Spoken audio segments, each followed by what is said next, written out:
300 kilong mishandled frozen meat o yung pong hindi tama ang pagkakasalansan ang kinumpiska naman ng mga otoridad sa Commonwealth Market sa Quezon City. Nagkatensyon pa nang pumalag ang ilang tindera sa gitna ng operasyon. Ang mainit na balitang hatid ni Jay Sabale, exclusive.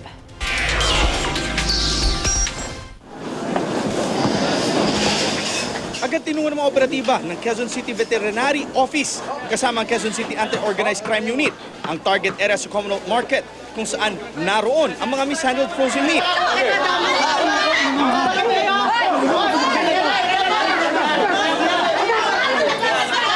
Nagkainitan at nagkagulo dahil ang isa sa mga vendor ay pinipigilan ang pagkuha ng kanyang benta at umano'y nanuntok pa. Matapos ang operasyon, 4 na tindahan ang nakumpiskahan ng nasa 300 kilo ng mishandled frozen meat na nagkakahalaga ng 45,000 pesos. Isang vendor naman ang naaresto. Dinala ang mishandled frozen meat at naaresto sa detachment ng Quezon City Hall.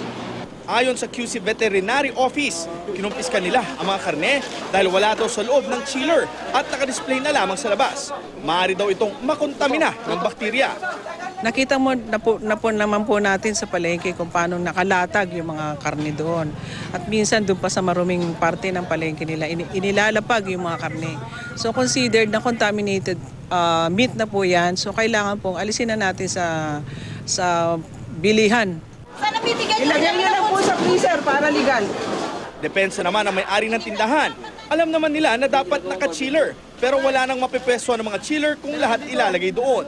Napilitan lang din daw sila dahil ang kalaban nila ay ganun ang ginagawa.